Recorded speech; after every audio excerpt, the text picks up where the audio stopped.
Hi friends, welcome to Lakshmi maths. இன்னைக்கு என்ன பார்க்க போறோம்னா, ரயில்வேல ப்ரீவியஸ் இயர்ல கேட்ட மேக்ஸ் கொஸ்டின் வந்து பார்க்க போறோம். ஃபர்ஸ்ட் கொஸ்டின் பாருங்க. LCM of two numbers is 138. ஒரு ரெண்டு நம்பர் இருக்கு, அதோட LCM பாத்தீங்க அப்படின்னா 138ன்னு சொல்லியிருக்காங்க.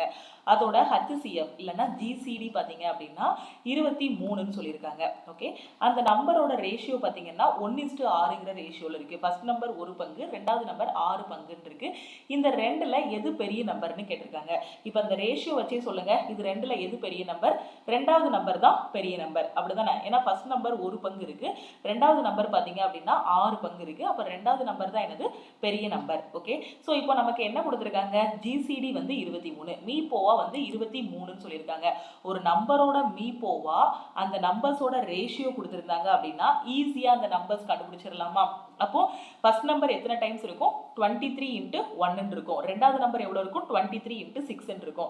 ஸோ இதுல பெரிய நம்பர் கேட்டதுனால இந்த 23 எடுத்துட்டு வந்து அந்த மீபோவாவை எடுத்துட்டு வந்து 6 கூட மல்டிப்ளை பண்ணுங்க. ஸோ 6 × 23, இதுதான் என்னது உங்களுக்கு ரெண்டாவது நம்பர். ஸோ ஆன்சர் என்ன வரும், 138 வரும். ஸோ 138ங்கிறது ஆப்ஷன் பி. இது நிறைய பேர் என்ன பண்ணுவாங்க அப்படின்னு பார்த்தீங்கன்னா, ஒரு ரெண்டு நம்பரோட எல்சிஎம் ஹெச்சிஎஃப் கொடுத்தாங்கன்னா LCM × HCF equal to, so அதோட அந்த ரெண்டு நம்பரோட பெருக்கற் பலனுக்கு ஈக்குவலா இருக்கும். இப்போ எல்சிஎம் என்ன சொல்லியிருக்காங்க, 138 சொல்லியிருக்காங்க. ஸோ 138. ஹெச்சிஎஃப் என்ன சொல்லியிருக்காங்க, 23ன்னு சொல்லியிருக்காங்க.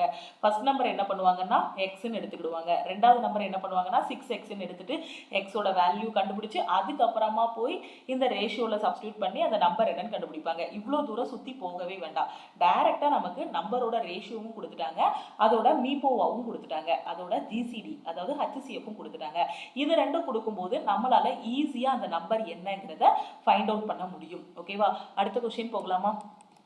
இந்த क्वेश्चनல பாருங்க. சோ இத சிம்பிளிஃபை பண்ணனும். சோ இதுல நாம என்ன அப்ளை பண்ணனும், போர்டு மாஸ் ரூல் அப்ளை பண்ணனும். இந்த போர்டு மாஸ் ரூல் தெரிஞ்சிச்சு அப்படின்னா கண்டிப்பா ரயில்வேல நீங்க 5 மார்க் வாங்கிரலாம். ஏன்னா போர்டு மாஸ் ரூல் வச்சு மேத்ஸ்ல உங்களுக்கு ஒரு 3 क्वेश्चन கேட்பாங்க. இதே போர்டு மாஸ் ரூல் அப்ளை பண்ணி மேத்தமெட்டிக்கல் ஆபரேஷன் அப்படிங்கிற டாபிக்ல ரீசனிங்ல ஒரு 2 क्वेश्चन கேட்பாங்க. டோட்டலா 5 மார்க் வாங்கிரலாம். ஓகே, சோ 25 / 5 + 3 × 60 - 17 × 200 / 40 இருக்கு. சோ போர்டு மாஸ் ரூல் படி ஃபர்ஸ்ட் என்ன பண்ணனும், பிராக்கெட்டை முடிச்சு விடணும். சோ இந்த பிராக்கெட்டை சிம்பிளிஃபை பண்ணலாமா? பண்ணா என்ன வரும், பிராக்கெட்டுக்குள்ள அகைன் போர்டு மாஸ் அப்ளை பண்ணுங்க. ஸோ பிராக்கெட்டுக்குள்ள இருக்கிறதுல ஃபர்ஸ்ட் ப்ரிஃபரன்ஸ் யாருக்கு கொடுக்கணும், டிவிஷனுக்கு கொடுக்கணும். ஸோ இதை டிவைட் பண்ணீங்க அப்படின்னா உங்களுக்கு என்ன வரும், 5 டைம்ஸ் கொடுக்கணும். ஓகேவா, ஸோ 5 டைம்ஸ் கட் ஆகும். அப்புறம் டிவிஷனுக்கு அப்புறம் யாருக்கு ப்ரிஃபரன்ஸ், மல்டிப்ளிகேஷன். அப்போ 17 × 5 எத்தனை வரும், 85. இந்த பிராக்கெட்டை சுருக்கி நான் எப்படி கொண்டு வந்துட்டேன், 85ன்னு கொண்டு வந்துட்டேன். ஓகே, ஸோ இப்போ ஃபர்ஸ்ட்ல இருந்து சிம்பிளிஃபை பண்ண ஆரம்பிங்க. ஃபர்ஸ்ட் என்ன இருக்கு, 25 / 5 இருக்கு. ஸோ ஃபர்ஸ்ட் நாம என்ன பண்ணணும், பிராக்கெட்டை முடிச்சு விட்டாச்சு. அடுத்து ஆஃப் இருக்கான்னு பார்க்கணும், ஆஃப் இல்லை. ஸோ டிவிஷனுக்கு ப்ரிஃபரன்ஸ் கொடுக்கும்போது இதை டிவைட் பண்ணோம் அப்படின்னா நமக்கு என்ன வரும், 5 வரும். ஸோ 5 + 3 8ன்னு போட்டு விட்டுறாதீங்க. ஏன்னா டிவிஷனுக்கு அப்புறம் என்ன வரணும், மல்டிப்ளிகேஷனுக்கு ப்ரிஃபரன்ஸ் கொடுக்கணும். ஸோ அப்போ இதை மல்டிப்ளை பண்ணால் என்ன வரும், 3 × 60 180. அடுத்து மைனஸ் இந்த பிராக்கெட்டை ஃபுல்லாக என்னன்னு கொண்டு வந்துட்டேன், 85ன்னு கொண்டு வந்துட்டேன். ஓகே, ஸோ இப்போ நமக்கு என்ன இருக்கு, 180 - 85 + 5 இருக்கு. ஸோ இப்போ இதுக்கான ஆன்சர் என்ன வரும், 100 வருமா? புரியுதா? 85 இருக்கு, இங்கே 5 இருக்கு. 85ல இருந்து 5 கழிச்சிங்க அப்படின்னா உங்களுக்கு என்ன வரும், -80 வரும். ஏன்னா இங்க இருக்கிறது -85, இங்க +5 இருக்கு. ஸோ ரெண்டுக்கும் டிஃபரன்ஸ் எடுக்கும்போது உங்களுக்கு என்ன வரும், 80 வரும். ஸோ 180 - 80 ஆன்சர் என்னது, 100. ஸோ 100ங்கிறது ஆப்ஷன் ஏ. ஒண்ணுமே இல்லை, வெறும் போர்டு மாஸ் ரூல் அப்ளை பண்ண போறீங்க. அப்ளை பண்ணது ஆன்சர் வரப்போகுது. இந்த கொஸ்டின்ல பாருங்க. ஸோ இந்த கொஸ்டின்ல என்ன சொல்லியிருக்காங்க, the diagonal of the square is 14 cm. ஒரு ஸ்கொயர் இருக்கு, அதோட மூலை விட்டம் வந்து 14 cm. What will be the length of the diagonal of the square whose area is double of the area of the first square? ஒண்ணுமே இல்ல, first ஒரு square இருக்கு, அந்த ஸ்கொயரோட டயகனல் என்ன அப்படின்னு பாத்தீங்கன்னா 14. இந்த ஸ்கொயரோட ஏரியாவை நீங்க டபுள் பண்றீங்க அப்படின்னா, இந்த ஸ்கொயரோட ஏரியாவை டபுள் பண்ணீங்க அப்படின்னா அது எதுக்கு ஈக்குவலா இருக்குன்னு சொல்றாங்க, ரெண்டாவது ஸ்கொயரோட ஏரியாவுக்கு ஈக்குவலா இருக்கு. ஃபர்ஸ்ட் ஒரு ஸ்கொயர் இருக்கு, அந்த ஸ்கொயரோட ஏரியாவை நீங்க டபுள் பண்ணீங்க அப்படின்னா, ஃபர்ஸ்ட் ஸ்கொயரோட ஏரியாவை நீங்க டபுள் பண்ணீங்க அப்படின்னா ரெண்டாவது ஸ்கொயரோட ஏரியாவுக்கு ஈக்குவலா இருக்கு. ஓகேவா, சோ என்ன சொல்லிருக்காங்க, what will be the length of the diagonal of the square whose area is double of the area of the first square. ஓகேவா, ஃபர்ஸ்ட் ஸ்கொயர் எதுனா இதுதான் முதல் ஸ்கொயர். இந்த ஸ்கொயரோட டயகனல் வந்து 14 சென்டிமீட்டர். இந்த ஸ்கொயருக்கு ஒரு ஏரியா கண்டுபிடிக்கணும். அந்த ஏரியாவை நீங்க டபுள் பண்ணீங்க அப்படின்னா ரெண்டாவது ஸ்கொயரோட ஏரியா வந்து கிடைச்சிரும். ஓகேவா, இப்போ எனக்கு என்ன கேட்டிருக்காங்கன்னா, அந்த ரெண்டாவது ஸ்கொயரோட டயகனல் இருக்கு இல்லையா, மூலை விட்டம், அந்த மூலை விட்டத்தோட சதுரத்தோட அளவு என்னன்னு கேட்டிருக்காங்க. புரியுதா? ஸோ தமிழ் மீடியம் ஸ்டூடெண்ட் பாருங்க, ஒரு சதுரத்தின் மூலைவிட்டமானது 14 சென்டிமீட்டர். இதுதான் ஒரு சதுரம், அதோட மூலைவிட்டம் 14 சென்டிமீட்டர். முதல் சதுரத்தின் பரப்பளவை விட 2 மடங்கு பரப்பளவு கொண்ட சதுரத்தின் மூலைவிட்டத்தின் நீளம் என்னவாக இருக்கும்? முதல் சதுரம்ங்கிறது இதுதான் முதல் சதுரம். இந்த முதல் சதுரத்துக்கு ஒரு பரப்பளவு கண்டுபிடிக்க போறீங்க. அந்த பரப்பளவை நீங்க ட்வைஸ் பண்ணீங்க அப்படின்னா ரெண்டாவது சதுரத்தோட பரப்பளவு கிடைக்கும். இப்போ அந்த ரெண்டாவது சதுரத்தோட டயகனல் என்ன அதான் கேட்டிருக்காங்க. ஸ்டெப் பை ஸ்டெப்பா சால்வ் பண்ணும்போது உங்களுக்கு ரொம்ப ஈஸியா புரியும். ஓகேவா? ஸோ இப்போ உங்களுக்கு தெரியும், ஒரு ஸ்கொயர் இருக்குன்னா அந்த ஸ்கொயரோட மூலை விட்டம் கொடுத்துருக்காங்க அப்படின்னா அதோட ஏரியா கண்டுபிடிக்கிறதுக்கான ஃபார்முலா என்ன சொல்லி கொடுத்துருக்கேன்? நம்மளோட ஆல் இன் ஒன் கோர்ஸ்ல உங்களுக்கு நான் சொல்லி கொடுத்துருப்பேன். மென்சுரேஷன் டாபிக்ல ஒரு ஸ்கொயர், அந்த ஸ்கொயரோட பக்கம் கொடுத்துருந்தாங்க அப்படின்னா, ஸோ ஃபர்ஸ்ட் ஸ்கொயர்னா என்னன்னு தெரிஞ்சுக்கோங்க. இதுதான் ஒரு ஸ்கொயர். இந்த ஸ்கொயர்ல இதை நம்ம என்ன சொல்லுவோம்? பக்கம்னு சொல்லுவோம். நான் ஏன் போட்டிருக்கிறது எல்லாமே பக்கம். இதுதான் அந்த ஸ்கொயரோட பக்கம். 4 பக்கம் இருக்கிறதுனால இதை சுத்தி அளந்து பார்த்தோம்னா அதுதான் எனக்கு சுற்றளவுன்னு இருக்கும். ஸோ அதோட சுற்றளவு 4a வரும். அதோட பரப்பளவு என்ன வரும்? a ஸ்கொயர்னு வரும். இது வந்து எப்போ? பக்கம் கொடுத்துருக்கும் போது. இதே இது அந்த ஸ்கொயரோட டயகனல் கொடுத்துருந்தாங்க. அதோட டயகனல்னா யாரு? இந்த குறுக்க ஒரு கோடு போடுவோம் பார்த்தீங்களா, இது பேர் தான் டயகனல். இந்த மூலையில இருந்து இந்த மூலைக்கு ஒரு கோடு போட்டோம்னா அது பேர் தான் மூலை விட்டம். ஓகே, ஸோ இந்த டயகனலோட அளவு கொடுத்துருக்காங்க. என்ன கொடுத்துருக்காங்க? 14ன்னு கொடுத்துருக்காங்க. ஓகேவா? இந்த டயகனல் கொடுத்துருந்தாங்க அப்படின்னா அப்போ சதுரத்தோட பரப்பளவு என்ன அப்படின்னு பார்த்தீங்கன்னா ½ × d square. Okay, ½ × d square. இதுதான் எனது சதுரத்தோட மூலை விட்டம் கொடுத்துருந்தாங்கன்னா பரப்பளவுக்கான ஃபார்முலா மென்சுரேஷன் அப்படிங்கக்கூடிய டாபிக்ல உங்களுக்கு சொல்லி கொடுத்துருப்பேன். இப்போ நம்ம ஃபர்ஸ்ட் சதுரத்தோட பரப்பளவு கண்டுபிடிக்கலாமா? கொஸ்டின்ல கொடுத்த சதுரம் இதுதான். இதோட டயகனல் வந்து 14ன்னு சொல்லியிருக்காங்க. அப்போ அதோட ஏரியா உங்களுக்கு என்ன வரும்? ½ × d ஸ்கொயர். d ஸ்கொயர்னா என்ன அர்த்தம்? 14 ஸ்கொயர். அப்போ 14 × 14 எழுதிக்கலாமா? 1 2 7 2 14. ஸோ இதை நம்ம எப்படி எழுதலாம்? இதுதான் ஏரியா. ஓகேவா? ஸோ 14 × 7 98. ஓகேவா? ஸோ இதுதான் நமக்கு என்னது? ஏரியா. இந்த ஃபர்ஸ்ட் சதுரத்தோட ஏரியா வந்து 98 சென்டிமீட்டர் ஸ்கொயர்னு கிடைச்சிருக்கு. இப்போ இந்த ஃபர்ஸ்ட் சதுரத்தோட ஏரியா இருக்கு இல்லையா, அதை என்ன பண்ண சொல்லியிருக்காங்க? அதுல 2 மடங்கு எடுக்கணுமா? ஓகேவா? அப்போ ரெண்டாவது சதுரத்தோட ஏரியா நமக்கு கிடைக்கும். ரெண்டாவது சதுரத்தோட ஏரியாங்கிறது யாரு? இதை டபுள் பண்ணா கிடைக்கிறது தான் ரெண்டாவது சதுரத்தோட ஏரியா. ஓகே, ரெண்டாவது சதுரத்தோட ஏரியா என்ன வரும்? 196 சென்டிமீட்டர் ஸ்கொயர்னு கிடைக்கும். ஓகேவா? ரொம்ப சிம்பிள், உங்களுக்கு புரியணுங்கிறதுக்காக தான் ஸ்டெப் பை ஸ்டெப்பா சொல்லியிருக்கேன். ஓகேவா? ஸோ அப்போ ரெண்டாவது சதுரத்தோட ஏரியா என்ன வந்துருது? 196ன்னு வந்துருச்சு. இப்போ நமக்கு என்ன கண்டுபிடிக்கணும்? ரெண்டாவது சதுரத்தோட மூலை விட்டம் கண்டுபிடிக்கணும். ஸோ இதுதான் ரெண்டாவது சதுரம்.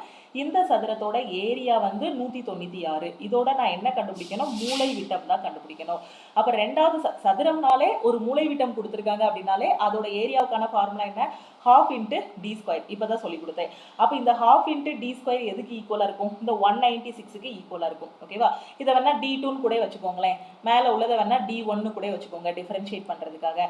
அப்போ d2 ஸ்கொயர் = 196ன்னு கிடைக்கும். அப்போ இதுல இருந்து d2 ஸ்கொயர் = 196 × 2ன்னு வரும். ஓகே, ஸோ இப்போ நமக்கு d2 தான் வேணும், மூலை விட்டத்தோட அளவு தான் வேணும். ஸோ d2 = 196 வந்து எதோட ஸ்கொயர்? 14ஓட ஸ்கொயர். இது என்ன எழுதுவோம்? d2 = √196 × 2 எழுதுவோம். ஓகே, சோ 196ங்கிறது யாரோட ஸ்கொயர்? 14ஓட ஸ்கொயர். சோ 14, அதுக்கப்புறம் இந்த 2க்கு ஒரு ரூட் இருக்குமா? சோ 14 √2. இது ஃபுல்லா ரூட் எடுத்தீங்கன்னா 196ஓட ரூட் 14, 2க்கு ரூட் எடுத்தா √2. அப்போ உங்களுக்கு டயகனலோட வேல்யூ என்ன வரும்? 14 √2ன்னு கிடைக்கும். சோ 14 √2 அப்படிங்கிறது ஆப்ஷன் பி. புரியுதா? ரொம்ப ரொம்ப ஈஸியான கொஸ்டின். ஃபர்ஸ்ட் சதுரம் கொடுத்திருந்தாங்க, ஃபர்ஸ்ட் சதுரத்தோட பரப்பளவு கண்டுபிடிச்சோம். அதை டபுள் பண்ணி ½ d ஸ்கொயருக்கு ஈக்குவேட் பண்ணோம் அப்படின்னா ரெண்டாவது சதுரத்தோட மூலை விட்டம் என்ன அப்படிங்கிறது நமக்கு கிடைச்சிரும். ஓகே, சோ 14 √2ங்கிறது ஆப்ஷன் பி. அடுத்த கொஸ்டின் போலாமா? இந்த கொஸ்டின்ல பாருங்க, இது ரொம்ப ஈஸியான கொஸ்டின், ரொம்ப ஃபேமஸான கொஸ்டின், அடிக்கடி ரயில்வேல கேட்கக்கூடிய question. Anil goes to his office at the speed of 35 km/h and return to his home at the speed of 30 km/h. அனில்னு ஒருத்தன் இருக்கான். ஓகேவா? ஸோ அவனோட வீடு வந்து இங்க இருக்கு, அவனோட ஆஃபீஸ் வந்து இங்க இருக்கு. ஓகேவா? ஸோ இப்போ என்ன பண்ணுறான் அப்படின்னு பார்த்தீங்கன்னா, கோஸ் டு ஹிஸ் ஆஃபீஸ், வீட்டில இருந்து ஆஃபீஸுக்கு போகும்போது 35 km/h வேகத்தில் போகிறான். அதே பார்த்தீங்கன்னா ஆஃபீஸ்ல இருந்து வீட்டுக்கு, அதாவது and return to his home அப்படின்னா என்ன அர்த்தம்? வீட்டுக்கு வரும்போது, வீட்டுக்கு வரான்னா எங்க இருந்து வரான்? ஆஃபீஸ்ல இருந்து வரான். ஆஃபீஸ்ல இருந்து வீட்டுக்கு வரும்போது 30 km/h வேகத்துல வர்றானா. ஓகேவா? If he takes total 39 hours, அதாவது வீட்ல இருந்து ஆஃபீஸுக்கு போயிட்டு திருப்பி ஆஃபீஸ்ல இருந்து வீட்டுக்கு வர்றதுக்கு டோட்டலா டைம் எவ்வளோ ஆகுதுன்னா 39 மணி நேரம் ஆகுது. ஓகேவா. What is the distance between his office and home. அப்போ வீட்டுக்கும் ஆஃபீஸுக்கும் உள்ள டிஸ்டன்ஸ் என்ன, இதுதான் கொஸ்டின்ல கேட்டிருக்காங்க. ஓகே. அனில் தனது அலுவலகத்திற்கு மணிக்கு 35 கிலோமீட்டர் வேகத்தில் சென்று, அனில் என்ன பண்றான், தன்னோட வீடு இதுதான். ஓகேவா. ஸோ வீட்ல இருந்து ஆஃபீஸ் போறான். அவனோட ஸ்பீடு எவ்வளவு, 35 கிலோமீட்டர் பெர் ஹவர். அடுத்து என்ன பண்றான்னா மணிக்கு 30 கிலோமீட்டர் வேகத்தில் தனது வீட்டிற்கு திரும்புகிறார். இதுதான் என்னது, ஆஃபீஸ். வீட்டுக்கு திரும்புறான்னா என்ன அர்த்தம், ஆஃபீஸ்ல இருந்து வீட்டுக்கு வரான்னு அர்த்தம். அப்ப ஆஃபீஸ்ல இருந்து வீட்டுக்கு என்ன வேகத்துல வரான், 30 கிலோமீட்டர் பெர் ஹவர் வேகத்துல வரான். டோட்டலா இந்த ப்ராசஸ்ல வீட்ல இருந்து ஆஃபீஸ் போயிட்டு ஆஃபீஸ்ல இருந்து வீட்டுக்கு வர்றதுக்கு 39 மணி நேரம் ஆகுது. ஓகேவா. அவருடைய அலுவலகத்திற்கும் வீட்டிற்கும் இடையே உள்ள தூரம் என்ன, இதுதான் கொஸ்டின்ல கேட்டிருக்காங்க. நமக்கு என்ன தெரியும், speed equal to distance divided by time. Okay. இங்க எது கான்ஸ்டன்ட், டிஸ்டன்ஸ் வந்து கான்ஸ்டன்ட். அப்படிதானே, நீங்க வீட்ல இருந்து ஆஃபீஸ் எவ்வளவு தூரம் அப்படின்னு அளந்து பார்த்தாலும் அதே டிஸ்டன்ஸ் தான் இருக்க போகுது. ஆஃபீஸ்ல இருந்து வீடு எவ்வளவு தூரம் அப்படின்னு அளந்து பார்த்தாலும் சேம் டிஸ்டன்ஸ் தான் வரப்போகுது. அப்படிதானே. இப்போ வீட்ல இருந்து ஆஃபீஸுக்கு போறான்னு வச்சுக்கோங்க. வீட்ல இருந்து ஆஃபீஸ் வந்து ஒரு குத்து மதிப்பா நான் சொல்றேன். ஓகேவா. ஸோ ஒரு 500 கிலோமீட்டர் இருக்குன்னு வச்சுக்கோங்களேன். ஸோ நான் ஒரு குத்து மதிப்பாக சொல்கிறேன், இது ஆன்சர் கிடையாது, இதை தான் நம்ம கண்டுபிடிக்கணும். அப்போ ஆஃபீஸ்லேருந்து வீட்டுக்கு அளந்து பார்த்தாலும் அதே 500 தான் இருக்கும். வீட்டிலேருந்து ஆஃபீஸுக்கு டி கிலோமீட்டர் இருக்குன்னா ஆஃபீஸ்லேருந்து வீட்டுக்கு பார்த்தாலும் டி கிலோமீட்டர் தான் இருக்குது. அப்போ இந்த இடத்துல இங்கேருந்து இங்கே போகிற டிஸ்டன்ஸும் இங்கே ரிட்டர்ன் எடுக்கிற டிஸ்டன்ஸும் என்னது, சேம் தான். அப்போ டிஸ்டன்ஸ் வந்து இங்கே எனக்கு என்னது, கான்ஸ்டன்ட். ஓகேவா. அப்போ டிஸ்டன்ஸை நீங்கள் 1ன்னு வச்சுக்கோங்க. அப்போ நமக்கு என்ன வரும், ஸ்பீடும் டைமும் என்ன ப்ரப்போர்ஷனில் வரும், இன்வர்ஸ்லி ப்ரப்போர்ஷனலாக வரும். டிஸ்டன்ஸ் கான்ஸ்டண்ட்டாக இருக்குன்னா ஸ்பீடும் டைமும் உங்களுக்கு என்னவா இருக்கும், இன்வர்ஸ்லி ப்ரப்போர்ஷனலாக இருக்கும். இப்போ வீட்டில இருந்து ஆஃபீஸ் போகிறதுக்கு எவ்வளோ ஸ்பீடு எடுத்துக்கிறான், 35 கிலோமீட்டர் பெர் ஹவர். ஓகேவா. ஸோ அதே மாதிரி ரெண்டாவது பார்த்தீங்க அப்படின்னா ஆஃபீஸ்ல இருந்து வீட்டுக்கு வர்றதுக்கு எவ்வளோ எடுக்கிறான், 30. இதை ரேஷியோவாக கன்வெர்ட் பண்ணுங்க. ஸோ இந்த ஸ்பீடை ரேஷியோவாக கன்வெர்ட் பண்ணீங்கன்னா என்ன வரும், 7×5 35, 6×5 30. ஸோ ஸ்பீடு வந்து என்ன வரும், 7:6 ரேஷியோவில் மாறும். அப்போ ஸ்பீடும் டைமும் இன்வர்ஸ்லி ப்ரப்போர்ஷனல் சொல்லிட்டேன். ஸ்பீடு வந்து 7:6 அப்படின்னு இருந்துச்சுன்னா டைம் வந்து என்னவா இருக்கும், அப்படி உல்டாவா இருக்கும். என்ன இருக்கும், 6:7 இருக்கும். புரியுதா. அப்படியே இதெல்லாம் உங்களுக்கு புரியணுங்கிறதுக்காக தான் இவ்வளோ எக்ஸ்பிளைன் பண்ணியிருக்கேன். எக்ஸாம்பிள் இதை பார்த்ததுமே ஸோ நீங்கள் என்ன கொண்டு வந்துடலாம், ஸ்பீடு வந்து 7:6, அப்போ டைம் வந்து என்ன இருக்கும், 6:7 இருக்கும். டோட்டலாக அவன் கடக்கக்கூடிய டைம் எவ்வளவு, அவன் எடுத்துக்கொள்ளக்கூடிய நேரம் எவ்வளவு, 39 மணி நேரம். அந்த நேரத்தை நான் எப்படி கொண்டு வந்துட்டேன், ரேஷியோவில் கொண்டு வந்துட்டேன். ஃபர்ஸ்ட் பார்ட்டில் அவன் எடுக்கக்கூடிய டைம் பார்த்தீங்கன்னா 6 பங்கு, ரெண்டாவது பார்ட்டில் அவன் எடுக்கக்கூடியது பார்த்தீங்கன்னா 7 பங்கு. அதாவது வீட்டில இருந்து ஆஃபீஸ் போகிறதுக்கு 6 பங்கு டைமும் ஆஃபீஸ்ல இருந்து வீட்டுக்கு வர்றதுக்கு 7 பங்கு டைமும் எடுத்துக்கிறான். ஓகே. டோட்டல் டைம் எவ்வளவு, 39. இந்த ரேஷியோவை ஆட் பண்ணுங்க, 7 என்ன வரும், 13 பார்ட்டு.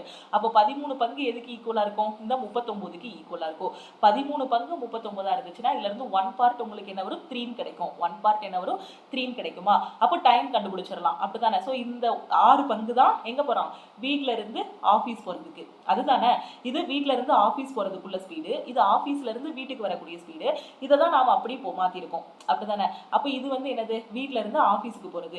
அப்போ ஒரு பங்கு 3னா 6 பங்கு என்ன வரும், 18 மணி நேரம் வரும். ஒரு பங்கு 3னா 7 பங்கு என்ன வரும், 21 மணி நேரம் வரும். ஓகேவா. இப்போ உங்களுக்கு என்ன கேட்டிருக்காங்க, வீட்டுக்கும் ஆஃபீஸுக்கும் உள்ள டிஸ்டன்ஸ் எவ்வளோன்னு கேட்டிருக்காங்க. அப்படிதானே. ஸோ அப்போ speed equal to distance divided by time. எனக்கு டிஸ்டன்ஸ் தான் வேணும். Distance equal to speed into time. இதுல நீங்க எதனாலும் எடுத்து மல்டிப்ளை பண்ணலாம். இந்த ஸ்பீடையும், இது வந்து என்ன ஸ்பீடு, வீட்ல இருந்து ஆஃபீஸ் போறதுக்குள்ள ஸ்பீடு. இது என்னது, ஆஃபீஸ்ல இருந்து வீட்டுக்கு வரதுக்குள்ள ஸ்பீடு. ஓகேவா. ஸோ இந்த ஸ்பீடையும் இந்த டைமையும் மல்டிப்ளை பண்ணாலும் சரி, இல்ல இந்த ஸ்பீடையும் இந்த டைமையும் மல்டிப்ளை பண்ணாலும் சரி, உங்களுக்கு ஆன்சர் சேமா தான் வரும். ஏன்னா நமக்கு தான் டிஸ்டன்ஸ் கான்ஸ்டன்ட் ஆச்சு. ஓகேவா. ஸோ இதில் நீங்கள் எதனாலும் எடுத்துக்கலாம். ஸோ இப்போ நீங்கள் எதுனாலும் எடுத்துக்கலாம். ஆஃபீஸ்லேருந்து வீட்டுக்கு போகிறதா இருக்கட்டும், இல்லை வீட்டிலேருந்து ஆஃபீஸ் போகிற ஸ்பீடாக இருக்கட்டும். ஏன்னா டிஸ்டன்ஸ் கண்டுபிடிக்கிறதுக்கான ஃபார்முலா என்ன, ஸ்பீட் இன்ட்டு டைமு.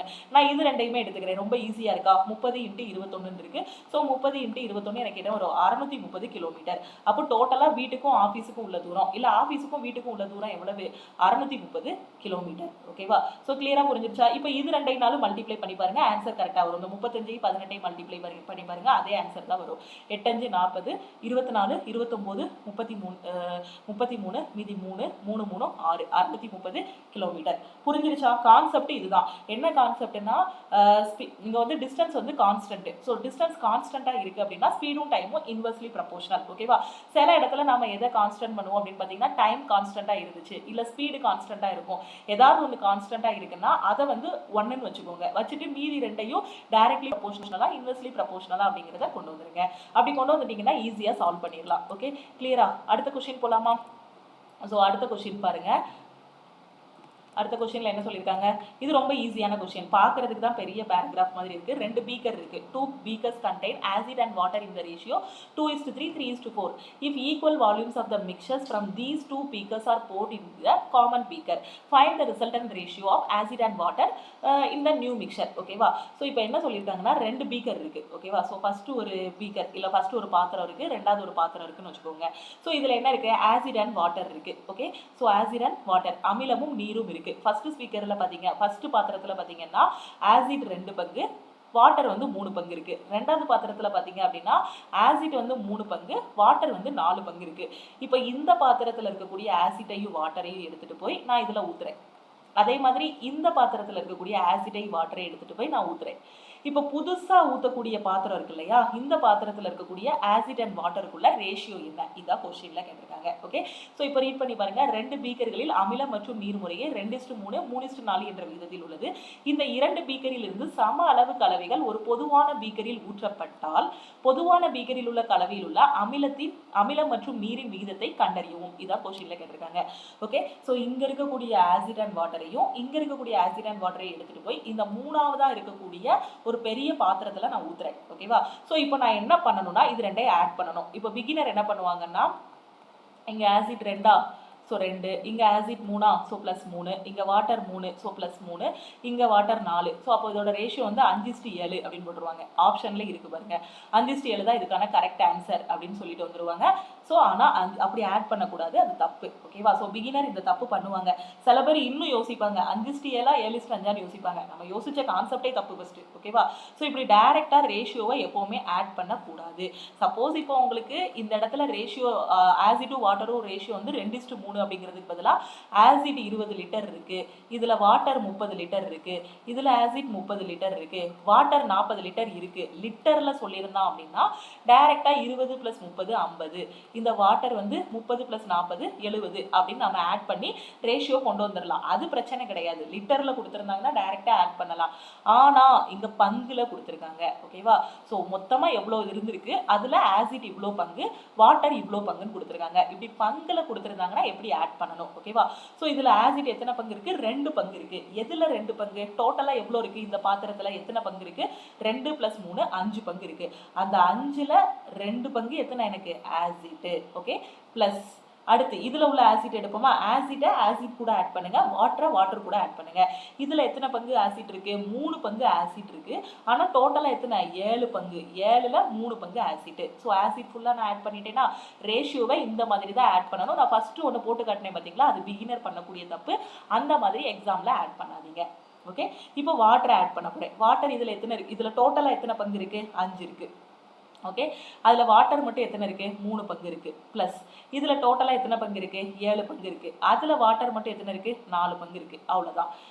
இதுக்கப்புறம் இருக்கிறது நார்மல் கால்குலேஷன் தான். இது ரெண்டுக்கு எல்சிஎம் எடுங்க, 35 கிடைக்கும். ஸோ இதை 35 மாத்தனா மேலே கீழே 7ஆல மல்டிப்ளை பண்ணணும். ஸோ 14 + 15 கிடைக்கும். ஓகே, இங்க அதே மாதிரி எல்சிஎம் எடுத்தா 35. ஸோ இங்க மேலே கீழே 7ஆல மல்டிப்ளை பண்ணா 21, இதை மேலே கீழே 5ஆல மல்டிப்ளை பண்ணா 35 மாறிடும்.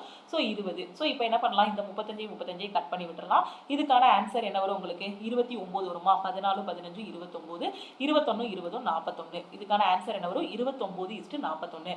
அப்போ புதுசா ஊத்துன பாத்திரத்துல பாத்தீங்க அப்படின்னா ஆசிட் 29 பங்கும் வாட்டர் 41 பங்கும் இருக்கு. ஓகேவா? சோ அப்போ 29:41 அப்படிங்கிறது ஆப்ஷன் டி. ஓகே, சோ இந்த மாதிரி ஆட் பண்ண கூடாது. ஆட் பண்ணிட்டு இந்த மாதிரி 5:7 7:5 கன்ஃபியூஸ் ஆகாதீங்க, அந்த கான்செப்டே தப்பு. நமக்கு கொடுத்துருக்கிறது பங்குகள், ரேஷியோல கொடுத்துருக்காங்க. ரேஷியோல கொடுத்துருந்தாங்கன்னா மொத்தத்துல இது எத்தனை பங்கு இருக்கு அப்படின்னு பார்த்துட்டு ஆட் பண்ணணும். லிட்டர்ல கொடுத்துருந்தாங்கன்னா டைரக்டா ஆட் பண்ணிடலாம். லிட்டர்ல கண்டிப்பா கொடுக்க மாட்டாங்க. ஓகேவா? அடுத்த கொஸ்டின் பார்ப்போமா. இந்த கொஸ்டின்ல பாருங்க. ஸோ இது ரொம்ப ஈஸியான question. A bag contain ₹5, 2, ₹1 coins in the ratio 5:6:7. ஒரு பேக்ல பாத்தீங்கன்னா 5 ரூபாய், 2 ரூபாய், 1 ரூபாய் காயின் வந்து 5 பங்கு, 6 பங்கு, 7 பங்கு. 5 ரூபாய் காயின் பாத்தீங்கன்னா 5 பங்கு இருக்கு. 6 ரூபாய் காயின், சாரி 2 ரூபாய் காயின் பாத்தீங்க அப்படின்னா 6 பங்கு இருக்கு. அதே 1 ரூபாய் காயின் பாத்தீங்க அப்படின்னா 7 பங்கு இருக்கு. ஓகேவா? ஸோ டோட்டலா இது எல்லாத்தையும் ஆட் பண்ணீங்க அப்படின்னா டோட்டலா உங்களுக்கு கிட்ட எவ்வளவு இருக்கு, 220 ரூபாய் கையில இருக்கு. ஓகே, அப்படின்னா 2 ரூபாய் காயின் எத்தனை இருக்கு, இதான் கொஸ்டின்ல கேட்டிருக்காங்க. ஓகே, ஒரு பையில் ₹5, ₹2 மற்றும் ரூபாய் 1. ஓகேவா? 5:6:7 என்ற வீதத்தில் உள்ளது. ஓகேவா? ஸோ மொத்த தொகை வந்து 220 அப்படின்னா 2 ரூபாய் காசுகள் எத்தனை உள்ளது? இதுதான் கொஸ்டின். ஸோ டோட்டலாக எவ்வளோ ரூபாய் இருக்கு? 220 ரூபாய் இருக்கு. இது வந்து எத்தனை? அதோட ரேஷியோ 5 ரூபாய் காயின் 5 பங்கு இருக்கு, 2 ரூபாய் காயின் 6 பங்கு இருக்கு. ஓகே, ஸோ 1 ரூபாய் காயின் பார்த்தீங்க அப்படின்னா 7 பங்கு இருக்கு. இது ரேஷியோ, மேலே இருக்கிறது, கீழே இருக்கிறது அமௌண்ட். டோட்டல் அமௌண்ட் வந்து உங்க கையில இருக்கு. ஓகேவா? ஸோ இப்போ இது ரெண்டையும் மல்டிப்ளை பண்ணீங்கன்னா டோட்டல் அமௌண்ட் எத்தனை பங்குன்னு கிடைச்சிருமா? அமௌண்ட் எத்தனை பங்குன்னு கிடைச்சிரும். ஓகே, ஸோ மல்டிப்ளை பண்ணுங்க. 5 5 25 பிளஸ் 6 2 12 பிளஸ் 7. எதுக்கு பிளஸ் பண்றேன்னு சொல்றேன். ஓகேவா? ஸோ இப்போ 5 ரூபாய் காயின் வந்து பாத்தீங்கன்னா அமௌண்ட்ல பாத்தீங்கன்னா 25, அதே 2 ரூபாய் காயின் பாத்தீங்கன்னா 12, இது வந்து 7 இருக்கு. இதெல்லாம் ஆட் பண்ணீங்க அப்படின்னா எதுக்கு ஈக்குவலா இருக்கும்? இந்த 220க்கு ஈக்குவலா இருக்குமா? புரியுதா? 5 ரூபாய் காயினோட பங்கு வந்து நான் மல்டிப்ளை பண்ணி எத்தனை பங்கு இருக்குன்னு கொண்டு வந்துட்டேன். 5 ரூபாய் காயின் டோட்டலா எவ்வளவு இருக்கு அப்படிங்கிறத. அது மாதிரி 2 ரூபாய் காயின், அது மாதிரி 1 ரூபாய் காயின் எத்தனை பங்குன்னு கொண்டு வந்துட்டேன். எனக்கு டோட்டல் அமௌண்ட், ஸோ அமௌண்ட்ல அது எத்தனை இருக்குங்கிறத நான் கொண்டு வந்துட்டேன், ரேஷியோவா கொண்டு வந்துட்டேன். இது எல்லாத்தையும் நான் ஆட் பண்ணேன் அப்படின்னா அது இந்த 220க்கு ஈக்குவலா இருக்குமா? ஸோ 25 7 32 34 34 10 44 44 பார்ட்டு எதுக்கு ஈக்குவல்? இது வந்து எது? அமௌண்டோட பங்கு. 44 பார்ட் எதுக்கு ஈக்குவல்? 220 ரூபாய்க்கு ஈக்குவல். அப்போ 1 பார்ட் உங்களுக்கு என்ன வரும்? 220 டிவைடட் பை 44ன்னு போடுவீங்க. ஸோ 10, ஸோ 2 டைம்ஸ் போகும். 4 2 5 2 10. அப்போ 1 பார்ட் உங்களுக்கு என்ன வரும்? 5 வரும். ஓகே, ஸோ இந்த ரேஷியோ உங்களுக்கு என்னது? 25:12:7. ஓகேவா? ஸோ இது 5 ரூபாய் காயின் எவ்வளோ ரூபாய் இருக்குங்கிறதுக்கான ரேஷியோ, 2 ரூபாய் காயின் எவ்வளோ ரூபாய் இருக்குங்கிறதுக்கான ரேஷியோ, 1 ரூபாய் காயின் எவ்வளோ இருக்குங்கிறதுக்கான ரேஷியோ. இப்போ உங்களுக்கு எவ்வளோ வேணும்? 60 ரூபாய், சாரி 2 ரூபாய் காயின் எத்தனை இருக்கு அப்படிங்கிறது தான் வேணும். ஸோ டைரக்டா இந்த ரேஷியோல போய் மல்டிப்ளை பண்ணிடலாமா? ஸோ 2 ரூபாய் காயின் உங்களுக்கு எத்தனை பங்கு இருந்துச்சு? 6 பங்கு இருந்துச்சு. அப்போ டோட்டலா என்ன வரும்? 6 × 5 30 காயின் இருந்துச்சுன்னு சொல்லிடலாம். சப்போஸ் 1 ரூபாய் காயின் எத்தனை இருக்குன்னு கேட்டாங்கன்னா நீங்க என்ன பண்ணிடலாம்? 7 × 5 35 காயின் இருக்குன்னு சொல்லிடலாம். சப்போஸ் 5 ரூபாய் காயின் எத்தனை இருக்குன்னு கேட்டாங்கன்னா 5 பங்கு இருக்கு. ஸோ 5 × 5 25 காயின் இருக்குன்னு சொல்லிடலாம். ஓகே, ஸோ கிளியரா புரியுதா? இப்போ உங்களுக்கு 2 ரூபாய் காயின் எத்தனை அப்படின்னு கேட்டதுனால இந்த 6 பங்குல போய் மல்டிப்ளை பண்றோம். 1 பங்கு 5னா 6 பங்கு என்ன வரும்? 6 × 5 30. ஓகேவா? ஸோ இதுல மல்டிப்ளை பண்ணீங்கன்னா உங்களுக்கு 2 ரூபாய் காயின் எவ்வளவு அமௌண்ட் இருக்கு அப்படிங்கிறது கிடைக்கும். ஏன்னா இங்க நாம கொண்டு வந்த ரேஷியோ அந்த 25:12:7, இந்த அமௌண்ட்டையும் இந்த நம்பர் ஆஃப் காயின்ஸ் இருக்கக்கூடிய ரேஷியோவும், இது அமௌண்ட், இது நம்பர் ஆஃப் காயின்ஸ், இது ரெண்டையும் மல்டிப்ளை பண்ணும்போது நமக்கு டோட்டல் அமௌண்டோட ரேஷியோ கிடைச்சது. நீங்க இந்த இதுல மல்டிப்ளை பண்ணீங்கன்னா 2 ரூபாய் காயின் எவ்வளவு ரூபாய் இருக்குன்னு தெரியும். அதாவது 2 ரூபாய் காயின் எத்தனை பங்கு இருக்கு? 12 பங்கு இருக்கு.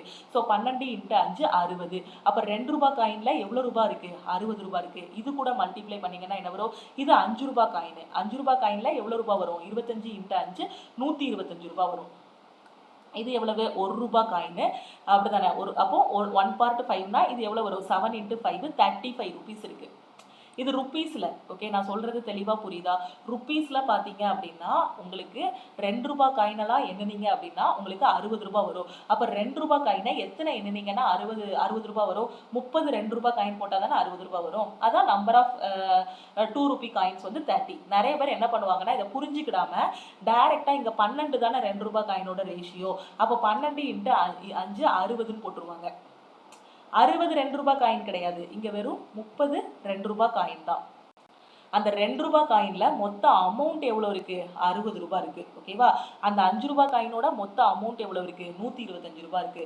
இது 35 ரூபாய் இருக்கு. 1 ரூபாய் காயின் எல்லாத்தையும் எண்ணி பாத்தீங்கன்னா உங்களுக்கு 35 ரூபாய் இருக்கும்.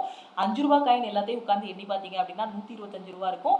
அந்த பைக்குள்ள இருக்கக்கூடிய 2 ரூபாய் காயின் எல்லாத்தையும் எண்ணி பாத்தீங்கன்னா 60 ரூபாய் இருக்கும். இப்போ ஆட் பண்ணி பாருங்க, அவங்க மேல சொன்னா அந்த அமௌண்ட் வந்துடும். எவ்வளவு சொன்னாங்க? 220 சொன்னாங்களா? அது வருதான்னு பாருங்க. 125 35. ஸோ ஆட் பண்ணீங்கன்னா என்ன வரும்? 160 + 60 220 ரூபாய் வந்துருச்சா? அந்த அமௌண்ட் வந்துருதா? 220 ரூபாய். ஸோ அப்போ இது வந்து என்ன ரேஷியோ? நம்ம இங்க கொண்டு வந்திருக்க 25:12:7ங்கிறது அமௌண்டோட ரேஷியோ. எனக்கு கேட்டிருக்குது எத்தனை காசுகள், நம்பர் ஆஃப் காயின்ஸ் எத்தனைன்னு கேட்டிருக்காங்க. ஏன்னா 2 ரூபாய் காயின் 60 ரூபாய் இருக்குன்னா கண்டிப்பா 30 காயின் தான் இருக்கும். ஓகே, கிளியரா புரியுதா? 1 ரூபாய் காயின் பிரச்சனையே இல்லை. 1 ரூபாய் காயின் பாத்தீங்க அப்படின்னா இதுல 35 காயினும் இருக்கும், 35 ரூபாயும் இருக்கும். ஏன்னா 1 ரூபாய் காயினை ஒண்ணு ஒண்ணா தானே எண்ணுவோம். ஓகே, கிளியரா? எக்ஸாம்ல என்ன கேட்குறாங்கங்கிறத புரிஞ்சுக்கோங்க. எத்தனை நம்பர் ஆஃப் காயின்ஸ் இருக்குன்னு கேட்குறாங்களா, இல்லை எத்தனை ரூபாய் இருக்குன்னு கேட்குறாங்களா, 2 ரூபாயில் எவ்வளோ ரூபாய் இருக்கு அப்படின்னு கேட்குறாங்களா, இல்லை 2 ரூபாயில் எத்தனை காசுகள் இருக்கு அப்படிங்கிறத கேட்குறாங்களாங்கிறத கரெக்டாக பார்த்துக்கோங்க. எத்தனை காசுகள்னா இந்த ரேஷியோவில் மல்டிப்ளை பண்ணுங்க. இல்லைனா இன்னும் கொஞ்சம் புத்திசாலித்தனமாக யோசிங்க. இவ்வளோ ரூபாய் வந்துருச்சு அப்படின்னா நம்பர் ஆஃப் காயின்ஸ் எத்தனை இருக்கும்? 60 ரூபாய்னா கண்டிப்பாக 30 காயின் தான் இருக்கும். 125 ரூபா அப்படின்னா கண்டிப்பாக 25 காயின் தான் இருக்கும். ஏன்னா 25 5 125. 35 ரூபா இருக்கு, 1 ரூபாயில 35 ரூபா இருக்குன்னா கண்டிப்பா 35 காயின் இருக்கும். புரிஞ்சிருச்சா? தெளிவா புரியுதா? அடுத்த கொஸ்டின் பார்க்கலாமா? ஸோ இந்த கொஸ்டின்ல பாருங்க, out of a group of 3 members, ஓகேவா, மொத்தம் 3 பேர் இருக்காங்க. Second is thrice the first, ஓகேவா, மொத்தம் 3 பேர் இருக்காங்க. ஸோ ரெண்டாவது ஆளை பார்த்தீங்க அப்படின்னா த்ரைஸ் த ஃபர்ஸ்ட் இருக்கவனை விட த்ரைஸா இருக்கான், ஓகேவா. அடுத்து என்ன சொல்லியிருக்காங்க, and twice the third, second member பார்த்தீங்க அப்படின்னா மூணாவது ஆளுக்கு ட்வைஸா இருக்கானா. அப்போ செகண்ட் மெம்பர் பார்த்தீங்கன்னா ட்வைஸ் த தேர்ட், ட்வைஸ்னா எத்தனை? 2ன்னு அர்த்தம். தேர்டை வந்து டீன் மென்ஷன் பண்ணிக்கிறேன், ஓகேவா. சம் ஆஃப் 3 நம்பர்ஸ், மூணையும் ஆட் பண்ணீங்கன்னா ஃபர்ஸ்ட் செகண்ட் தேர்டு 3 நம்பரை ஆட் பண்ணீங்கன்னா 55ன்னு வருது. Then find the largest number இந்த குரூப், இந்த குரூப்ல இருக்கக்கூடிய மிகப்பெரிய எண் எது? இதான் கொஸ்டின்ல கேட்டிருக்காங்க. 3 எண்களை கொண்ட ஒரு குழுவில் முதல் எண்ணின் 3 முறையும், ஸோ ரெண்டாவது நம்பருங்கிறது முதல் நம்பரோட 3 முறையும், மூன்றாவது எண்களின் இரண்டாவது முறையும், அதாவது ரெண்டாவது நம்பருங்கிறது மூணாவது நம்பரோட 2 முறைங்கிறது 2 டைம்ஸ், ஓகேவா. 3 எண்களின் கூட்டுத்தொகை 55 அப்படின்னா குழுவில் உள்ள மிகப்பெரிய எண் எதுன்னு கேட்டிருக்காங்க. இப்போ நான் என்ன பண்ண போறேன்னா first number, second number, third number இவங்க 3 பேருக்குள்ள ரேஷியோ என்னன்னு கொண்டு வர போறேன். ஓகே, ஸோ இதை நம்ம எப்படி எழுதலாம்? செகண்ட் பை ஃபர்ஸ்ட், இந்த எஃப் கீழே கொண்டு வந்துருங்க. கீழே கொண்டு வந்துட்டீங்கன்னா உங்களுக்கு என்ன வரும்? 3/1 கிடைக்குமா? எஃப் இங்கே கொண்டு வந்துட்டீங்கன்னா 3/1 கிடைக்கும். இதை எப்படி எழுதலாம்? Second by third equal to 2/1 எழுதிக்கலாமா? ஓகே, நான் உங்களுக்கு ரேஷியோவை வந்து எப்படி கொண்டு வரணுங்கிறத ஷார்ட்ஸ்லையும் சொல்லி கொடுத்துருக்கேன், நம்ம யூடியூப்லையும் சொல்லி கொடுத்துருக்கேன், ஆல் இன் ஒன் கோர்ஸ்லையும் இதை வந்து நிறைய ஷார்ட்கட் சொல்லி கொடுத்துருக்கேன், அப்படிதானே? ஸோ இங்கேயும் என்ன இருக்கு? இதை ஃபர்ஸ்ட் செகண்ட் கூட எழுதிக்கோங்க. FS first second. Okay, so இதை என்ன பண்ணலாம்? ஃபர்ஸ்ட் செகண்ட் எழுதுனா 1:3 எழுதிக்கலாமா? புரியுதா? செகண்ட் ஃபர்ஸ்ட் எழுதாம ஃபர்ஸ்ட் செகண்ட் எழுதுறேன். ஸோ ஃபர்ஸ்டோடது 1 பங்கு, செகண்டோடது எத்தனை பங்கு வரும்? 3 பங்கு இருக்கு. அடுத்து என்ன இருக்கு? செகண்ட் தேர்டுன்னு இருக்கு. ஓகே, செகண்டோடது எத்தனை பங்கு இருக்கு? 2 பங்கு இருக்கு. தேர்டோடது எத்தனை பங்கு இருக்கு? 1 பங்கு இருக்கு. ஓகே, ஸோ செகண்டோடது உங்களுக்கு 2 பங்கு, தேர்டோடது எத்தனை பங்கு இருக்கு அப்படின்னு பார்த்தீங்கன்னா 1 பங்கு இருக்கு. இங்கேயும் செகண்ட் இருக்கு, இங்கேயும் செகண்ட் இருக்கு. இங்க இருக்க செகண்ட் 3 பங்கு இருக்கு, இங்க இருக்க செகண்ட் எத்தனை பங்கு இருக்கு? 2 பங்கு இருக்கு. ஓகே, நான் என்ன பண்ண போறேன் அப்படின்னு பார்த்தீங்கன்னா இதை ரெண்டையும் பேலன்ஸ் பண்ண போறேன். ஓகே, ஸோ பேலன்ஸ் பண்ண என்ன பண்ணணும்? இது ஃபுல்லாக இந்த 3க்கும் 2க்கும் எல்சிஎம் எடுக்கணும். எல்சிஎம் எடுத்தால் 6ன்னு வரும். அப்போ இந்த ரேஷியோ ஃபுல்லாக 6ஆக மாற்றணும் அப்படின்னா இது ஃபுல்லாக 2ஆல் மல்டிப்ளை பண்ணணும். இது ஃபுல்லாக 6ஆக மாற்றணும் அப்படின்னா இதை ஃபுல்லாக 3ஆல் மல்டிப்ளை பண்ணணும். அப்போ first second third. Okay, so இது 2ஆல் மல்டிப்ளை பண்ணால் 2, அடுத்து செகண்டு 3 × 2 6, அடுத்து இதுக்கும் அதே தான். இந்த ரேஷியோவில் 3 × 2 6. ஸோ செகண்டோடது 6ன்னு மாறிடுச்சு. ஸோ 3 × 1 3. ஃபர்ஸ்ட்டு செகண்டு தேர்டு இவங்க 3 பேரோடது பார்த்தீங்கன்னா ஃபர்ஸ்ட் நம்பர் வந்து 2 பங்கு இருக்கு, ரெண்டாவது வந்து 6 பங்கு இருக்கு, மூணாவது வந்து 3 பங்கு இருக்கு. இவங்க எல்லாரோட டோட்டல் வந்து உங்களுக்கு என்ன வருது? 55ன்னு வருது. அப்போ இதெல்லாம் கூட்டினா 55 வரணுமா? 6 3 9, 9 2 11. அப்போ 11 பங்கு எதுக்கு ஈக்குவலாக இருக்கும்? 55க்கு ஈக்குவலாக இருக்கும். இதுல இருந்து 1 பார்ட் உங்களுக்கு என்ன வரும்? கட் பண்ணீங்க அப்படின்னா 5ன்னு கிடைக்கும். ஓகே, ஸோ இப்போ நமக்கு என்ன கேட்டிருக்காங்க? மிகப்பெரிய எண் எதுன்னு கேட்டிருக்காங்க. அந்த குழுவில் இருக்கக்கூடிய மிகப்பெரிய எண் எது? 6 தான் மிகப்பெரிய எண். இந்த ரேஷியோ வச்சே சொல்லிடலாமா? ஏன்னா இருக்கிறதுலே சின்ன நம்பர் எது? 2. அதை விட கொஞ்சம் பெரிய நம்பர் 3. அதை விட பெரிய நம்பர் எது? 6. அப்போ மிகப்பெரிய எண் தான் கேட்டிருக்காங்க. அப்போ 6 தான் மிகப்பெரிய எண். 1 பங்கு 5னா 6 பங்கு என்ன வரும்? 6 × 5 30. ஸோ 30 அப்படிங்கிறது ஆப்ஷன் சி. ஓகே, கிளியரா புரியுதா? அடுத்த கொஸ்டின் போலாமா? ரொம்ப ரொம்ப ஈஸியான கொஸ்டின். சப்போஸ் இருக்கிறதுலே சின்ன நம்பர் எதுன்னு கேட்டால் எது கூட மல்டிப்ளை பண்ணுவீங்க? 2 × 5 10. இதுதான் இருக்கிறதுலே சின்ன நம்பர். ஓகே, இந்த கொஸ்டின்ல பாருங்க, இது ரொம்ப ரொம்ப ஈஸியான கொஸ்டின். ஒரு பெரிய கனசெவகத்தை சின்ன சின்ன குட்டி குட்டி கியூபா மாத்துறீங்கன்னா எத்தனை கியூப் கிடைக்கும்? இந்த மாதிரி கொஸ்டின் அடிக்கடி கேட்பாங்க. மென்சுரேஷன்ல நம்மளோட ஆல் இன் ஒன் கோர்ஸ்லையும் நான் உங்களுக்கு சொல்லி கொடுத்துருக்கேன், நம்மளோட யூடியூப் சேனல்லையும் உங்களுக்கு நான் சொல்லி கொடுத்துருக்கேன். ஓகேவா? The length breadth height of a cuboid. ஒரு கன செவ்வகம் இருக்கு, அதோட லென்த் பிரெத் ஹைட் வந்து இவ்வளோ கொடுத்துருக்காங்க. ஓகேவா? 24 18 12. It is melted to make a smaller cube. இவ்வளோ பெரிய கியூபா இருக்கிறத நாம என்ன பண்றோம்? ஒரு பெரிய கியூபாய்டை குட்டி குட்டி கியூப்ஸா மாத்துறோம். ஒரு பெரிய கியூபாய்டை என்ன பண்றோம்? சின்ன சின்ன கியூப்ஸா மாத்துறோம். If the length of the side of the cube, அந்த சின்ன கியூப் இருக்கு இல்லையா, அதோட சைடு பார்த்தீங்க அப்படின்னா உங்களுக்கு 6 சென்டிமீட்டர்னு வருது. ஓகேவா? அப்போ எத்தனை கியூப்ஸ் வந்து உங்களால் உருவாக்க முடியும்? இதுதான் கொஸ்டின்ல கேட்டிருக்காங்க. ஓகே, ஒரு கனசதுரத்தோட நீளம், அகலம், உயரம் வந்து 24, 18, 12. ஓகேவா? இது சிறிய கனசதுரங்கள் செய்ய உருக்கப்படுகிறது. கனசதுரத்தின் பக்கத்தின் நீளம் 6 சென்டிமீட்டர் என்றால் உருவான கனசதுரங்களின் எண்ணிக்கை என்ன அப்படின்னு கேட்டிருக்காங்க. ரொம்ப ரொம்ப ஈஸியான கொஸ்டின். இப்போ பெருசா இருக்குன்னா அதோட டோட்டல் எப்படி கண்டுபிடிக்கணும்? இப்போ நாம கண்டுபிடிக்கிறது என்னது? கியூப் பார்த்துட்டு இருக்கோம். ஓகேவா? கியூபுங்கிறது எதுல வரும்? 3Dல வரும். ஓகேவா? அந்த பரப்பளவு கண்டுபிடிக்கிறது எதுல வரும்? 2Dல வரும். அப்போ இந்த கியூபோட மொத்த அளவு எனக்கு வேணும் அப்படின்னா இதோட என்ன கண்டுபிடிக்கணும்னா இதோட கன அளவு கண்டுபிடிக்கணும். ஓகேவா? ஸோ பரப்பளவுங்கிறது 2D, கன அளவுங்கிறது 3D. அதோட மொத்த அளவு, அதோட கனம் எவ்வளோ இருக்கு, அதோட டோட்டல் அளவு எவ்வளோ இருக்குன்னு எனக்கு தெரியணும். அதுக்கு நான் என்ன கண்டுபிடிக்க போறேன்? கன அளவு கண்டுபிடிக்க போறேன். அப்போ கனசதுரத்தோட கன அளவுக்கான ஃபார்முலா என்ன? L × B × H. அப்போ இது எல்லாத்தையும் மல்டிப்ளை பண்ணா அதோட கன அளவு கிடைக்குமா? 24 × 18 × 12. ஓகேவா? ஸோ மல்டிப்ளை பண்ணி ஆன்சர் கொண்டு வர வேண்டாம். எப்படியும் நமக்கு கேன்சல் பண்ண வேண்டிய வேலை இருக்கும். அதனால அப்படியே வச்சுக்கோங்க. இப்போ நான் உருவாக்க இது ஃபுல்லா என்னது? ஒரு பெரிய கன செவ்வகத்தோட மொத்த கன அளவு. அது மொத்தமா எவ்வளோ இருக்குங்கிறது எனக்கு தெரிஞ்சிருச்சு. எவ்வளோ இருக்கு? 24 × 18 × 12. ஓகே, இதை நான் குட்டி குட்டியா மாற்ற போறேன். குட்டி குட்டி கியூபா மாற்ற போறேன். அந்த குட்டி கியூபோட அளவு எவ்வளவு? 6 சென்டிமீட்டர். அப்போ அந்த குட்டி கியூபோட மொத்த வெயிட் எனக்கு தெரியணும். அது எவ்வளோ கனத்துல இருக்குன்னு தெரியணும். அந்த குட்டி கியூபு எத்தனை கனம் இருக்குன்னு தெரிஞ்சாதான் என்னால் இது எத்தனைன்னு ஸ்ப்ளிட் பண்ண முடியும். அப்படிதானே? உங்க கையில நான் ஒரு 50 கிலோ கொடுக்குறேன்னு வச்சுக்கோங்களேன். 50 கிலோவை ஒரு கிலோவா மாத்துங்கன்னா எத்தனை பாக்ஸ்ல போட்டு அடைப்பீங்க? 50 கிலோ அல்வா கொடுக்குறேன் அப்படின்னு வச்சுக்கோங்களேன். அந்த அல்வா வந்து ஒரு கிலோ ஒரு பாக்ஸ்ல அடைக்கணும் அப்படின்னா எத்தனை பாக்ஸ்ல அடைப்பீங்க? மொத்தமாக அதில் இருக்கக்கூடிய அதோட கன அளவு பார்த்தீங்கன்னா 50 கன அளவு இருக்குது. அதை ஒவ்வொரு பாக்ஸ்லையா அடைக்கணும். ஒரு கிலோ தான் ஒரு பாக்ஸுக்கு வரணும். ஒரு பாக்ஸோட கனம் இது எவ்வளோ பிடிக்கும் அப்படின்னு பார்த்தீங்கன்னா அதோட கன அளவு பார்த்தீங்கன்னா 1 தான். ஓகேவா? 1 கிலோ தான் பிடிக்கும். அப்போ டோட்டலாக 50 பாக்ஸ் வரும். அப்போ என்ன எப்படி கண்டுபிடிச்சிங்க? இதோடது 1 கிலோ, அந்த டோட்டல்ல இருந்து டிவைட் பண்ணீங்க. அப்படிதானே? ஸோ டிவைட் பண்ணும்போது உங்களுக்கு என்ன கிடைச்சது? டோட்டலாக 50 பாக்ஸ் இருக்குது. ஓகேவா? ஸோ 50 / 50 1ன்னு போடுவீங்க. ஓகே, புரியுதா? ஸோ இந்த எக்ஸாம்பிள் கூட கன்ஃபியூஸ் ஆகும். அடுத்து நான் சொல்றது கண்டிப்பாக கன்ஃபியூஸ் ஆகாது. ஸோ இங்கே பாருங்க, இதோட கன அளவு என்ன வருது? 24 × 18 × 12. இந்த ஒரு குட்டி கியூபோட மொத்த வெயிட் என்னன்னு கண்டுபிடிக்கணும். மொத்த கனம் எவ்வளவு, கன அளவு என்னன்னு கண்டுபிடிக்கணும். கியூபோட கன அளவுக்கான ஃபார்முலா என்ன? A cube. அந்த பக்கத்தோட அளவு என்ன? 6. ஏயோட வேல்யூ 6. அப்போ அதோட கன அளவு என்ன வரும்? A கியூப்னா 6 × 6 × 6. ஓகேவா? அப்போ ஒரு குட்டி கியூபு எவ்வளோ இருக்குன்னா இவ்வளோ கனத்தில் இருக்கு. மொத்தமாக என் கையில் இவ்வளோ இருக்கு. இதை எத்தனை பங்கு என்னால் வைக்க முடியும்னு பாருங்க. ஸோ இதை எத்தனை பங்கு என்னால் வைக்க முடியும்? 24 × 18 × 12 டிவைடட் பை 6 × 6 × 6. ஓகேவா? ஸோ அந்த பெரிய கனசெவ்வகத்தோட கன அளவை அந்த குட்டி கியூப் இருக்கு இல்லையா, அதோட கன அளவோட நான் டிவைட் பண்ணேன் அப்படின்னா எனக்கு எத்தனை கிடைக்கும் அப்படிங்கிறது தெரிஞ்சிடும். ஓகேவா? அதே தான் இந்த பெரிய இதோடது 50 கிலோ இருக்கு. இந்த குட்டி குட்டி பாக்ஸ்ல 1 கிலோ பிடிக்கும். அப்போ டோட்டலா எத்தனை பெட்டி எனக்கு இருக்கும்? எத்தனை பெட்டியில அல்வா இருக்கும்?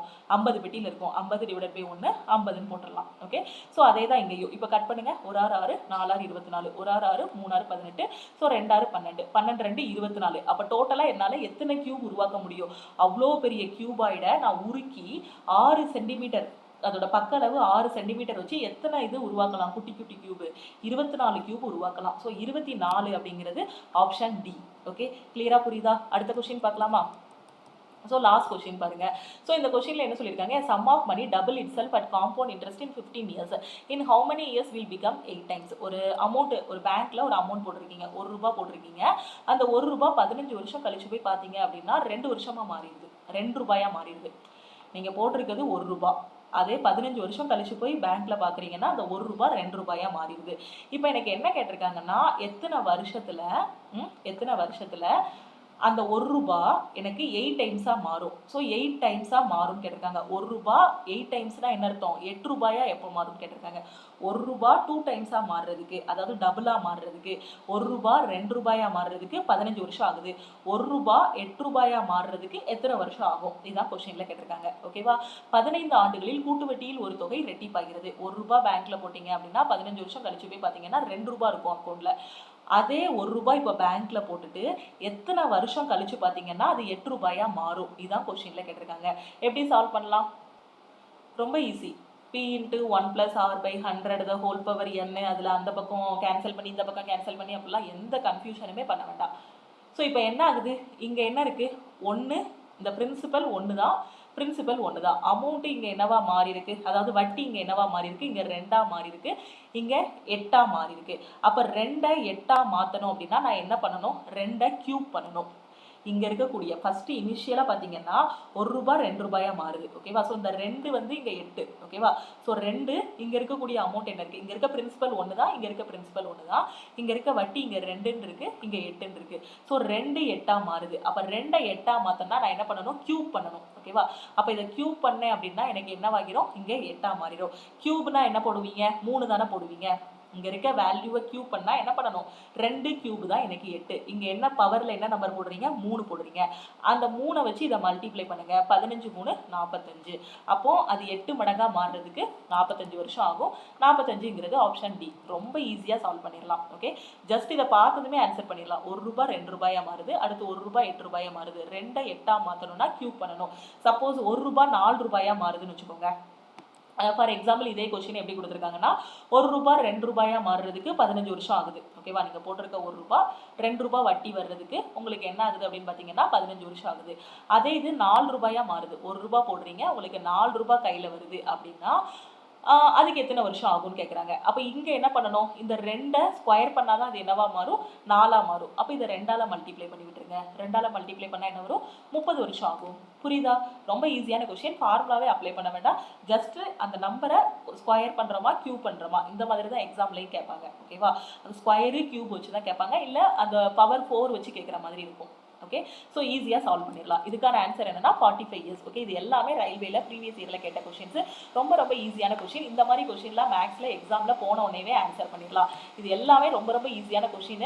ஸோ நம்ம தான் ஃபார்முலா எல்லாமே யூஸ் பண்ணி காம்ப்ளிகேட் பண்ணி வச்சிருக்கோம். ஸோ இந்த ஷார்ட்கட்ஸ் எல்லாமே உங்களுக்கு தெரியலை அப்படின்னா நம்மளோட ஆல் இன் ஒன் கோர்ஸில் எல்லா ஷார்ட்கட்டுமே நான் உங்களுக்கு வந்து சொல்லி கொடுத்துருப்பேன். ஸோ அதில் நீங்கள் ஷார்ட்கட்ஸ் எல்லாமே பார்த்துக்கலாம். இப்போ நான் சொல்லிக் கொடுக்குற ஷார்ட்கட்ஸ் எல்லாமே உங்களுக்கு டாபிக் வைஸாக A to Z எல்லாமே சொல்லி கொடுத்துருப்பேன். மேக்ஸு, ரீசனிங், அதே மாதிரி ஜென்ரல் அவேர்னஸ்ஸு, சயின்ஸு எல்லாமே கவர் பண்ணியிருப்போம். அதாவது ஓவராலாக பார்த்தீங்கன்னா நம்ம ஆப்பில் இருக்கக்கூடிய ஆல் இன் ஒன் கோர்ஸ் இருக்கும். ஓகேவா? ஸோ நீங்கள் எந்த ஒரு சென்ட்ரல் கவர்மெண்ட் எக்ஸாம் ப்ரிப்பேர் பண்ணாலும் சரி, இல்லை ஸ்டேட் கவர்மெண்ட் எக்ஸாம் ப்ரிப்பேர் பண்ணாலும் சரி, இந்த ஒரு கோர்ஸே உங்களுக்கு வந்து போதுமானது. ரயில்வேக்கு கீழே வரக்கூடிய எல்லா எக்ஸாமுமே இந்த ஒரு கோர்ஸ்லேயே உங்களுக்கு கவர் ஆகும். ரயில்வேல வரக்கூடிய NTPC, group D, ALP, technician grade 1, grade 3, அதே மாதிரி பார்த்தீங்கன்னா RPF, கான்ஸ்டபிள், SI எல்லா எக்ஸாமும் ரயில்வேக்கு கீழே வரக்கூடிய எல்லா எக்ஸாம் இன்க்ளூடிங் JEE. ஸோ எல்லா எக்ஸாமுமே உங்களுக்கு இந்த ஆல் இன் ஒன் கோர்ஸ்லேயே கவர் ஆகும். நான் SSC தான் மேம் படிக்கிறேன் அப்படின்னீங்கன்னா SSCக்கு கீழே வரக்கூடிய CGL, CHSL, MTS, GD, CAPF, அதே மாதிரி சென்ட்ரல் கவர்மெண்ட்டில் வரக்கூடிய டிஃபென்ஸ் எக்ஸாமு, போலீஸ் எக்ஸாம் எல்லாத்துக்குமே இந்த ஒரு கோர்ஸே போதுமானது. அதுலேயே எல்லாமே டீச் பண்ணியிருப்போம். ஓகேவா? நான் ஒரு பிகினராக இருக்கேன், எனக்கு ஒரு இன்ஸ்டியூட் போக முடியலை, என்னால் வீட்டில் உட்காந்தா ப்ரிப்பேர் பண்ண முடியும், நான் ஒரு ஹவுஸ் ஒய்ஃபாக இருக்கேன், அதே மாதிரி நான் ஒரு காலேஜ் ஸ்டூடெண்ட்டாக இருக்கேன், என்னால் கவர்மெண்ட் எக்ஸாமுக்கு வந்து ஒரு இன்ஸ்டியூட் போய் தனியாக படிக்க முடியலை அப்படின்னு சொல்லக்கூடிய எல்லா ஸ்டூடெண்ட்டுக்குமே நம்மளோட ஆல் இன் ஒன் கோர்ஸே போதுமானது. ஸோ இதில் நீங்கள் ஜாயின் பண்ணிவிட்டு உங்களோட ப்ரிப்பரேஷனை ஸ்டார்ட் பண்ணலாம். எல்லாமே ரொம்ப பெர்ஃபெக்டாக டீச் பண்ணியிருப்போம். ஒரு ஆஃப்லைன் கிளாஸில் சொல்லிக் கொடுக்க முடியாத அளவுக்கு சொல்லிக் கொடுக்க முடியாது இல்லையா சிலது. ஸோ ஏன்னா அங்கே டைமிங் வந்து கம்மியாக தான் இருக்கும். ஆனால் இங்கே எல்லா ஷார்ட்கட்ஸுமே சொல்லிக் கொடுத்துருப்போம். ஒரு டாபிக் இருக்குன்னா அந்த டாபிக் கீழே என்னென்ன வரும் எல்லா டைப்புமே, ப்ராஃபிட் அண்ட் லாஸ் இருக்குன்னா அதுக்கு கீழே வரக்கூடியது, அதே மாதிரி மென்சுரேஷன் இருக்குன்னா அதுக்கு கீழே வரக்கூடிய 2D 3D, time and distance இருக்குன்னா அதுக்கு கீழே வரக்கூடியது, அதே மாதிரி ஜென்ரல் அவேர்னஸ் இருக்குது அப்படின்னு பார்த்தீங்கன்னா அதுக்கு கீழே ஹிஸ்ட்ரி, பாலிட்டி, ஜியாகிரபி, எக்கனாமி, அந்த ஹிஸ்ட்ரியை ancient history, modern history, medieval இந்தியான்னு போட்டு எல்லாமே பார்த்தீங்கன்னா உங்களுக்கு PDF-ஆகவும் வீடியோவாகவும் டீச் பண்ணியிருப்போம். எல்லாமே தமிழ் அண்ட் இங்கிலீஷில் இருக்கும். ஓகேவா? ஸோ முடிஞ்ச அளவுக்கு உங்கள் ஃப்ரெண்ட்ஸுக்கும் நம்மளோட ஆல் இன் ஒன் கோர்ஸை வந்து ஷேர் பண்ணுங்கள். கண்டிப்பாக ஃபஸ்ட் அட்டெம்ப்டில் உங்களால் கிளியர் பண்ண முடியும். அதே மாதிரி நீங்கள் காலேஜ் படிச்சுட்டு இருக்கீங்க, கேம்பஸ் இன்டர்வியூவில் நான் செலக்ட் ஆகணும் மேம், எனக்கு பிளேஸ்மெண்ட் கிளாஸஸ் எதுவுமே எங்கள் காலேஜில் அவைலபிளாக இல்லை, எனக்கு ஆப்டிடியூடும் ரீசனிங்கும் ரொம்ப நல்லா படிக்கணும்னு நினைக்கக்கூடிய ஸ்டூடெண்ட்ஸும் ஆல் இன் ஒன் கோர்ஸ்லேயே ஜாயின் பண்ணிக்கோங்க. இது கேம்பஸ் இன்டர்வியூக்கும் இதில் இருக்கக்கூடிய மேக்ஸ், ரீசனிங் ரொம்ப சூப்பராக ரொம்பவே ஹெல்ப்ஃபுல்லாக இருக்கும். கண்டிப்பாக உங்களோட ரிட்டன் டெஸ்ட்டில் உங்களால் ஃபுல் மார்க்கே வாங்க முடியும். ஏன்னா கேம்பஸ் இன்டர்வியூவில் கேட்கக்கூடிய கொஸ்டின்ஸ் எனக்கு தெரியும். ஏன்னா நானுமே இன்ஜினியரிங் முடிச்சுட்டு கேம்பஸ் இன்டர்வியூ எல்லாமே அட்டென்ட் பண்ணிவிட்டு அதுக்கப்புறம் பேங்க் எக்ஸாம் எல்லாமே கிளியர் பண்ணிட்டு வந்த ஆள் தான். ஓகேவா? ஸோ அதனால் கேம்பஸ் இன்டர்வியூ கொஸ்டினும் கவர்மெண்ட் எக்ஸாம் கொஸ்டினும் நீங்கள் வந்து கம்பேர் பண்ணாதீங்க. கேம்பஸ் இன்டர்வியூ கொஸ்டின் ரொம்ப ஈஸியாக இருக்கும், ரொம்ப டிஃபிகல்ட்டாக எடுக்க மாட்டாங்க. ஸோ கேம்பஸ் இன்டர்வியூக்கு ஜஸ்ட் நம்ம ஆல் இன் ஒன் கோர்ஸில் இருக்கக்கூடிய ஃபஸ்ட்டு 5 வீடியோ ஒரு 6 இல்லை 5 to 6 வீடியோஸ் பார்த்தீங்கன்னாலே போதும், உங்களுக்கு கான்செப்ட் வந்து ரொம்ப தெளிவாக புரிஞ்சிடும் மேக்ஸ் அண்ட் ரீசனிங்க்கு. ஸோ நீங்கள் கண்டிப்பாக ரிட்டன் டெஸ்ட்டில் ஃபுல் மார்க் வாங்கிடலாம். ஒன்ஸ் உங்களோட ரிட்டன் டெஸ்ட் ரொம்ப நல்ல ஸ்கோராக இருந்துச்சுன்னா உங்களோட இன்டர்வியூ ரொம்ப ரொம்ப ஈஸியாக இருக்கும். ஏன்னா கேம்பஸ் இன்டர்வியூவில் ரிட்டன் ஸ்கோர் தான் பார்ப்பாங்க. அவங்க என்ன பண்ணுவாங்கன்னா நம்மளோட மென்டல் எபிலிட்டி செக் பண்ணுவாங்க. செக் பண்ணிவிட்டு நாம் கொடுக்கக்கூடிய வேலையை இவன் ஒழுங்காக பார்ப்பானா, அதாவது நம்ம சொல்லி, ஏன்னா நம்ம ஆஃபீஸ் போனதுமே நமக்கு வந்து கற்றுக் கொடுப்பாங்க எப்படி வேலை ஆரம்பிக்கணும் அப்படிங்கிறதுக்கு ட்ரைனிங் பீரியட் வந்து உட்கார வைப்பாங்க. ஸோ அந்த ட்ரைனிங் பீரியடில் என்னென்ன வேலை இருக்குது எல்லாமே சொல்லிக் கொடுப்பாங்க. அந்த வேலையை பார்க்குறதுக்கு நாம் சொல்லி கொடுக்குறத இவனால் புரிஞ்சிக்க முடியுமா அப்படிங்கிறது தான் இன்டர்வியூவில் வைப்பாங்க. நமக்கு இன்டர்வியூவில் எழுதக்கூடிய டெஸ்ட்டுக்கும் அங்கே போய் பார்க்குற வேலைக்கும் வித்தியாசம் இருக்கும். அதே மாதிரி தான் காம்படிட்டிவ் எக்ஸாம்லையும் இங்கே நம்ம எழுதக்கூடிய ரிட்டன் டெஸ்ட்டுக்கும் அங்கே போய் பார்க்கக்கூடிய வேலைக்கும் ரொம்ப வித்தியாசம் இருக்கும். ஓகேவா? ஸோ அதனால் நீங்கள் கேம்பஸ் இன்டர்வியூக்கு ப்ரிப்பேர் பண்ணுறீங்கனாலுமே நம்மளோட ஆல் இன் ஒன் கோர்ஸில் ஜாயின் பண்ணிக்கோங்க. எஸ்எஸ்சி, ரயில்வே, பேங்கிங், டிஎன்பிசி எந்த எக்ஸாம் ப்ரிப்பேர் பண்ணாலும் இந்த ஒரு கோர்ஸ்லேயே நீங்கள் ஜாயின் பண்ணாலே போதுமானது. நம்ம ஆல் இன் ஒன் கோர்ஸோட ப்ரைஸ் வந்து வெறும் 1499 தான்.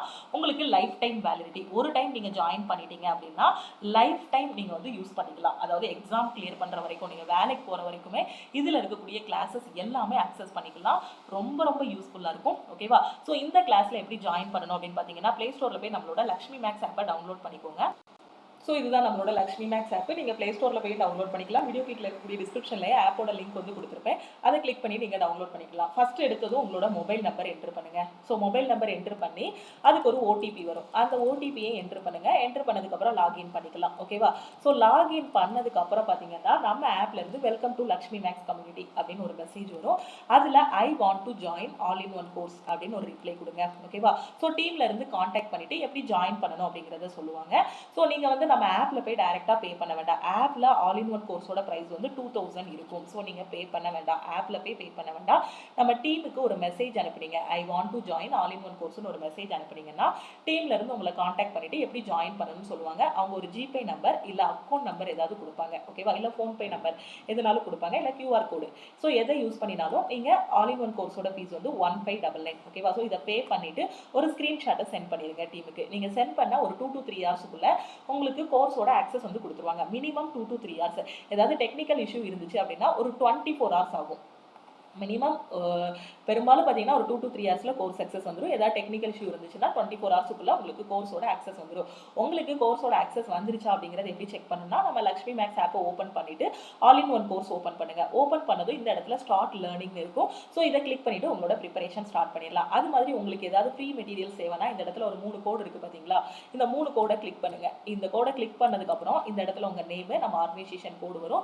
இங்கே வந்து பார்த்தீங்க அப்படின்னா ஃப்ரீ மெட்டீரியல் இருக்கும். ஸோ இதில் உங்களுக்கு தேவையான ரயில்வே அண்ட் எஸ்எஸ்சிக்கு தேவையான ஃப்ரீ புக்ஸு, கிளாஸஸு, அதுக்கப்புறம் பார்த்தீங்கன்னா டெஸ்ட்டு எல்லாமே அவைலபிளாக இருக்கும். ஸோ உங்களுக்கு தேவையான புக்ஸ் ஏதாவது ஃப்ரீயாக வேணும் அப்படின்னா நம்ம ஆப்லேயே நீங்கள் ஃப்ரீயாகவே டவுன்லோட் பண்ணிக்கலாம். டெஸ்ட் ஏதாவது ஃப்ரீயாக போட்டு பார்க்கணும்னா இந்த டேப்பில் போய் டெஸ்ட்டு கிளிக் பண்ணிங்க அப்படின்னா உங்களுக்கு தேவையான மேக்ஸ் அண்ட் ரீசனிங்கான டெஸ்ட் வந்து அவைலபிளாக இருக்கும். ஸோ அந்த டெஸ்ட்டையும் நீங்கள் அட்டன் பண்ணிக்கலாம். கேம்பஸ் இன்டர்வியூ ப்ரிப்பேர் பண்ணக்கூடிய ஸ்டூடெண்ட்ஸாக இருக்கட்டும், இல்லை நீங்கள் காம்படிட்டிவ் எக்ஸாம் ப்ரிப்பேர் பண்ணாலும் சரி, ஃப்ரீயாக டெஸ்ட் போட்டு பார்க்கணும்னா இந்த ஃபோல்டரை இதை ஜஸ்ட் கிளிக் பண்ணிங்கன்னா போதும், உங்களுக்கு தேவையான டெஸ்ட் எல்லாமே லிஸ்ட் ஆகிடும். ஸோ அதுக்கப்புறம் நீங்கள் டெஸ்ட் போட்டு பார்க்க ஆரம்பிச்சிடலாம். ஓகேவா? ஸோ இதில் இருக்கக்கூடிய கிளாஸஸ் எல்லாமே தமிழ் அண்ட் இங்கிலீஷில் இருக்கும். ஸோ இன்னும் உங்களுக்கு ஏதாவது டவுட் இருக்குது அப்படின்னா நம்மளோட லக்ஷ்மி மேக்ஸ் டீமுக்கு நீங்கள் காண்டாக்ட் பண்ணலாம். ஓகேவா? ஸோ நம்ம டீமோட வாட்ஸ்அப் நம்பர் என்ன அப்படின்னு பார்த்தீங்கன்னா 9043379345. ஓகே? ஸோ இல்லைனா 7806854288. ஓகே? ஸோ இந்த 2 நம்பரில் எந்த நம்பருக்குனாலும் நீங்கள் வந்து வாட்ஸ்அப் பண்ணலாம். I want to join all in one course மெசேஜும் அனுப்பலாம். இல்லை டேரெக்டாக நீங்கள் கால் பண்ணிங்கனாலும் டீம்லேருந்து அட்டன் பண்ணிவிட்டு எப்படி கிளாஸில் ஜாயின் பண்ணணுங்கிறதுக்கான இன்ஃபர்மேஷன் எல்லாமே சொல்லிடுவாங்க. ஓகே? ஸோ இப்போ நீங்கள் கிளாஸ் எப்படி பார்க்கணும் அப்படின்னா நம்ம all in one course open பண்ணிவிட்டு கண்டென்ட்டுக்குள்ளே போங்க.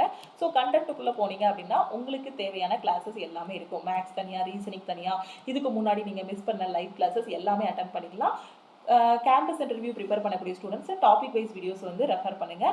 ரயில்வே, எஸ்எஸ்சி, பேங்க்கு, டிஎன்பிசி ப்ரிப்பேர் பண்ணக்கூடிய ஸ்டூடெண்ட்ஸ் அந்தந்த ஃபோல்டர் வந்து ரெஃபர் பண்ணுங்கள். இதெல்லாம் கன்ஃபியூஸ் ஆகாமல் இருக்கணுங்கிறதுக்காக தான் ஃபஸ்ட்டே ஒரு இன்ட்ரோடக்ஷன் வீடியோ வந்து கொடுத்துருப்போம். ஹவு டு யூஸ் திஸ் ஆப்னு ஒரு வீடியோ வந்து ஒரு 15 நிமிஷம் வீடியோ கொடுத்துருப்போம். ஸோ அதில் எல்லா எக்ஸாம் பற்றின இன்ஃபர்மேஷன், நம்ம கிளாஸ் எல்லாமே எப்படி ஆக்சஸ் பண்ணுறதுங்கிறதுக்கான எல்லா இன்ஃபர்மேஷனும் கொடுத்துருப்போம். ஸோ அந்த வீடியோ பார்த்துட்டு நீங்கள் கிளாஸஸ் பார்த்தீங்க அப்படின்னா இன்னும் உங்களுக்கு தெளிவாக இருக்கும்.